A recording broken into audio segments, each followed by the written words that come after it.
cette émission spéciale de la radio-télévision nationale congolaise qui est consacrée aujourd'hui à la chefferie de Bachali. La chefferie de Bachali, c'est dans le territoire de Massissi, en province du Nord Kivu. Et aujourd'hui, nous recevons le Mwami Bachali Luanda Jacques, qui a été installé récemment à la tête de cette chefferie par les autorités de l'AFC M23. Avec lui, nous allons parler de la situation qui prévaut dans son entité depuis qu'il a été installé par l'autorité provinciale. Mwami Bachali Luanda Jacques, bonjour. Bonjour, monsieur le journaliste. Nous pouvons calculer aujourd'hui 5 à 6 mois depuis que vous avez été installé par l'autorité provinciale en qualité du nouveau chef de la chefferie de Bachali. Quel est votre sentiment actuellement en tant que moine? Merci beaucoup. De prime abord, j'aimerais vous remercier de donner du temps à parler de notre entité qui est la chefferie de Bachali. Aussi, remercier les autorités de la province parce que nous sommes dans une quiétude sans pareil, que jamais vécue dans cette province, ce qui permet qu'on puisse aussi tenir ces genres de programmes quand nous voulons et tel que nous le voulons. Ça fait 6 mois que nous sommes à la tête de la chefferie de Bachali, une chefferie qui a beaucoup de défis, une chefferie qui a beaucoup d'histoire, mais nous pensons que depuis un moment, nous sommes en train justement de relever ces défis. Ils sont multiples, nous allons avoir le temps d'en discuter dans cette émission, et je pense que les défis sont énormes, mais actuellement ça va. La population de la chefferie de Bachali était contente de revoir leur Mwami revenir. La population était contente de voir qu'il y a maintenant l'autorité de l'État, parce qu'au-delà d'avoir un chef de la chefferie, il y a des chefs de groupement qui sont revenus. Au-delà d'avoir le chef de groupement, il y a des chefs de village qui sont venus. Et on sent qu'on est en train vraiment de restaurer l'autorité de l'État dans l'entité qui est la chefferie de Bachali. Exactement, la chefferie de Bachali, pour ceux-là qui ne sont pas au Nord Kivu, est-ce que vous pouvez la présenter d'une manière sommaire, parce que nous sommes suivis à travers le monde sur YouTube et la radio est en ligne. D'une manière sommaire, présentez-nous la chefferie de Bachali. Merci. La chefferie de Bachali est une chefferie qui se trouve dans les territoires, déjà en province du Nord Kivu, dans le territoire de Massissi. C'est une chefferie qui a 2 groupements, le groupement de Bachali Mokoto et le groupement de Bachali Taembe. Pratiquement 21 localités. C'est une chefferie où on trouve plusieurs diversités. Il y a le parc de Virunga sur le plan touristique, il y a le parc de Virunga qui se retrouve au flanc est de la chefferie. Nous avons plusieurs activités, surtout les activités champêtres et d'élevage. C'est comme ça qu'on compare souvent cette entité de la Suisse d'Afrique. Nous avons de cours d'eau, plusieurs lacs, pratiquement 5 lacs au sein de la chefferie. Là, c'est sur le plan hydrographique. Nous avons la plupart d'entités, c'est qu'on retrouve les matières premières, le minerai et consorts. Donc, c'est une chefferie, mais il y a quand même beaucoup de difficultés d'accessibilité, parce que, comme vous le savez, c'est une entité où il y a eu beaucoup de groupes armés dans le passé, et il y avait quand même un sérieux problème d'accessibilité.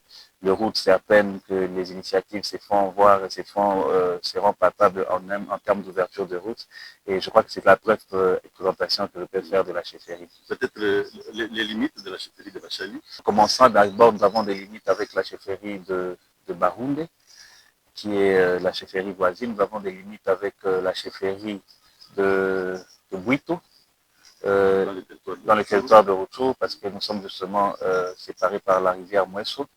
Et puis, au flanc ouest, nous sommes limités par le village de Pinga-Bushimo avec le territoire de Walikale. Je crois que c'est ça les limites. Alors, dans quel état avez-vous trouvé la chefferie de Bachali? Ah oui, c'était une période assez difficile, une période d'après-guerre. Donc, vous allez vous rendre compte qu'il n'y avait pas d'abord les autorités, surtout les autorités coutumières.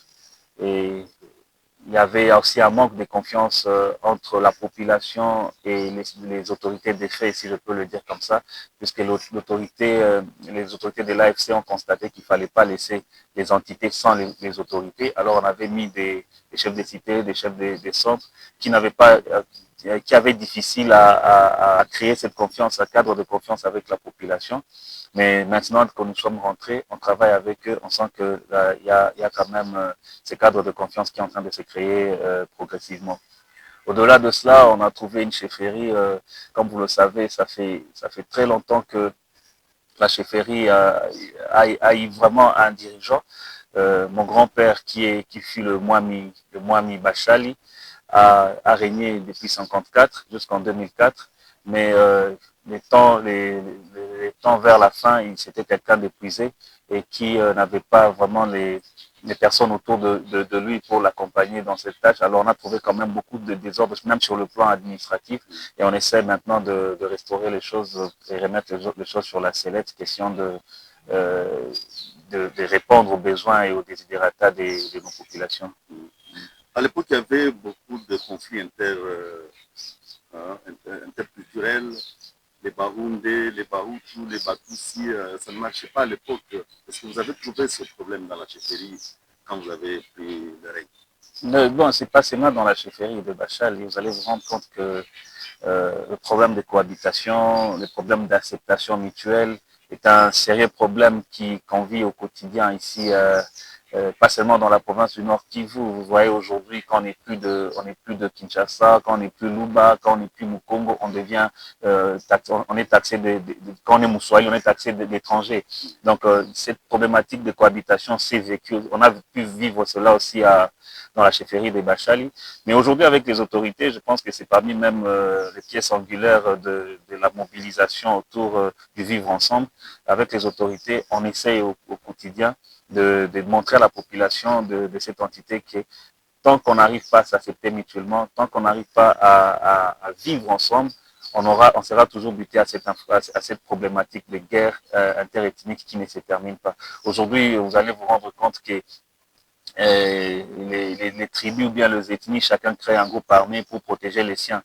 Pourquoi? Parce que tout le monde se sent en danger avec l'autre. Mais aujourd'hui, avec ces messages que nous n'arrêtons pas de diffuser, des cohabitations pacifiques, d'acceptation, je crois que les choses s'améliorent petit à petit. Justement, vous êtes jeune, tel que je vous vois là-bas. Vous devez avoir des ambitions pour cette grande chefferie de Bachali. Est-ce que nous pouvons avoir une idée sur les ambitions que vous avez, les ambitions d'avenir pour cette entité? Mais bon, la première des choses, hein, c'est d'abord de rétablir l'autorité coutumière, l'autorité de l'État. Vous arrivez dans des villages où pratiquement il y a pas d'autorité. On ne sait pas qui dirige, on ne sait pas qui est le répondant. Je pense que c'est le premier défi, remettre d'abord, rétablir l'autorité de l'État, qu'on puisse avoir des chefs de village, des capitales qui sont aptes et qui peuvent travailler pour la population. Parce que pour nous, il faut aller puiser les informations et les problématiques de la population à la base. Et tant qu'on n'a pas des personnes, des répondants au niveau de la base, on a du mal à trouver des solutions. Au-delà de ça, le plus grand défi aussi est d'ouvrir les grandes routes, les routes agricoles, parce que nous pensons que nous sommes des cultivateurs, des agriculteurs, et c'est l'unique moyen de subsistance de nos populations, un moyen très rentable, mais par manque aussi de routes, par manque d'un encadrement, on a du mal à aider ces populations qui, justement, travaillent dur, mais n'ont pas de rentabilité sur ce qu'ils produisent. Au-delà de cela, il y a les côtés culturels aussi, culturels et touristiques. L'idée, c'est vraiment, nous sommes une chefferie qui est côte à côte du parc national des Virunga. Nous avons des cours d'eau, des lacs, des magnifiques lacs. Alors, nous voulons créer aussi cette attraction où les gens vont venir d'ailleurs, de par le monde, venir dans notre chefferie pour visiter sur le plan touristique, qu'on puisse aussi vendre l'image et que ce soit l'image coutumière, que ce soit l'image traditionnelle, que ce soit aussi l'image de la nature qu'offre cette entité. C'est les grandes ambitions que nous avons et je sais qu'avec le temps, nous allons y arriver. Et pour y arriver, je crois qu'il y a la sécurité qui doit être garantie. Pour le moment, comment il se passe dans votre entité? C'est quand même une chose assez importante aujourd'hui. La question sécuritaire s'améliore. même s'il y a quand même beaucoup à faire, on a encore un long chemin à parcourir. La plus grande, les grandes agglomérations, par exemple, de la chefferie des Bachal, et aujourd'hui, les gens vivent en toute quiétude parce qu'il y a la sécurité. Lorsqu'on circule, il y a des entités qui ne sont pas encore libérées par la FCM 23, où il y a encore des difficultés. Mais en tout cas, dans toutes les zones libérées, aujourd'hui, les populations vivent en toute quiétude et ça nous permet justement, si on a des ambitions de développement, c'est parce que déjà on a une peur recouvrée. Et nous espérons que cette paix va s'étendre sur tout le territoire de Massissi et sur tout l'espace de la chefferie de Bachali pour nous permettre justement de nous ouvrir sur les grands projets de développement. Il y avait beaucoup d'habitants de votre entité qui avaient fui, ils étaient dans des camps de déplacés. Avec la LCM 23, ils sont déjà retournés chez eux. Mais comment vivent-ils pour le moment? Est-ce que la vie a repris, ils cultivent, ils vaquent à leurs activités sans difficulté? Oui, la majorité sont rentrés. Au début, c'était certes difficile, mais aujourd'hui, on sent que la plupart, ils sont plus rentrés dans des camps, ils sont rentrés dans leur milieu naturel et la plupart sont soulagés parce que la vie à Goma, dans les camps des déplacés, c'était une vie assez pénible et assez complexe. Et là, nous saluons aussi les humanitaires, les ONG qui œuvrent dans la zone, qui essaient d'appuyer ces déplacés qui sont rentrés avec des kits de kits de réinsertion, de kits euh, ils appuient avec des kits pour couvrir la vie. Il y a ceux-là qui avaient des problèmes des maisons détruites. On les appuie avec des kits, toutes ces ONG-là, chacun selon ses orientations. Et je crois que la population se sent plus soulagée. Les gens vont à leurs occupations, ils vont au champ et ils reviennent. Je pense que d'ici encore quelques mois, je crois que cette problématique devra carrément se terminer. Est-ce que la population a un accès aussi facile à la santé et à l'éducation?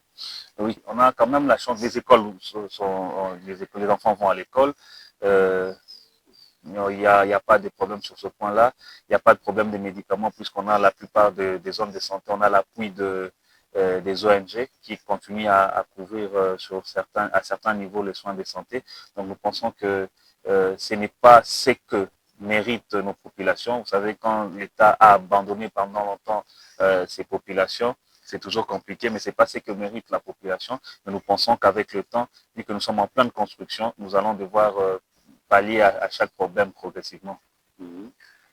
Comme nous le savons tous, vous avez été installé par l'AFC M23. Est-ce que vos administrés ou les chefs, disons les gardiens de coutume, ont été vraiment sensibles à un chef coutumier qui vient être installé par un mouvement rebelle? Ah, ok. Comme vous savez qu'il y a ce parallélisme entre la coutume et l'administration. Et on n'installe pas un chef coutumier coutumièrement par l'administration.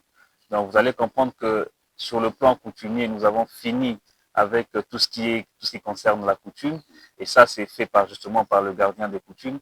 L'administration, le pouvoir en place est venu juste entériner ce qui a été fait par la coutume. C'est comme ça que administrativement, il fallait maintenant qu'on nous donne le règne de la chefferie. Mais coutumièrement, on y était déjà préparé, et ce sont le gardien des coutumes, la famille régnante qui s'en est occupée. Et qu'en est-il de la collaboration entre vous et tous les chefs de groupement? Actuellement, comme je vous ai dit, il y a deux chefs de groupement. Il y a deux groupements dans la chefferie des Bachali, et les deux, on est vraiment en parfaite collaboration. C'est vrai que le chef de groupement de Bachali Kaembe n'est pas encore rentré à Nyamitaba, qui est le chef-lieu de ces groupements, parce qu'il y avait encore des problèmes de sécurité. Mais nous sommes en train de voir dans quel mécanisme qui doit répondre son travail. Mais on est en parfaite collaboration, que ce soit avec les chefs de groupement, que ce soit avec les chefs de village. Et alors, pour le moment, quel message avez-vous à adresser à cette population que vous dirigez? Non, à notre population, c'est un message d'espoir, un message de paix, un message d'endurance, de garder le cap, parce que nous sommes en train de travailler pour eux, de collaborer toujours avec les autorités en place, de vraiment s'accepter mutuellement, bannir ces cancers qui nous a longtemps mis dans des situations inconfortables, qui est du séparatisme. C'est un cancer qui est celui d'un attachement excessif à sa tribu, qui crée le tribalisme, privilégier la cohabitation pacifique, d'accepter toutes les personnes qui sont venues pour le développement.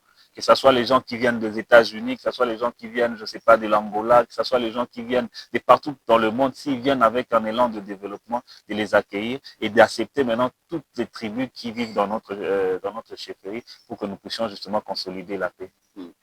Peut-être le même message en langue locale. Asante sana kwa kaji wote wa sheferi ya Bashali, tunawatakia mambo mingi, tunawalomba muendelee kupendana, muendelee kuishi pamoja, kukatala ubaguzi na kukatala mambo yone iliturudisha nyuma, mambo ya mavita, mambo ya kuingia magrupu za arme zenye hazina mawazo ya maendeleo, na tunawaomba muendelee kutushika nguvu na mkono kuhusu tuweze kudevelope sheferi yetu ya Bashali. Asante.